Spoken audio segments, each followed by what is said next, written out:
بسم الله الرحمن الرحيم.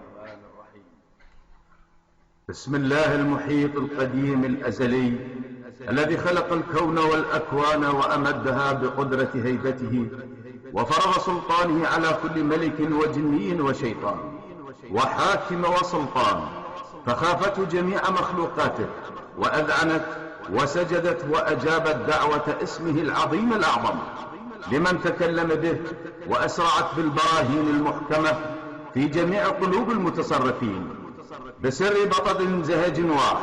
أقسمت عليكم أيها الملائكة العلوية والأرواح الروحانية الشريفة الزكية الطاهرة خدام هذه الأسماء الطاهرة للواحد الأحد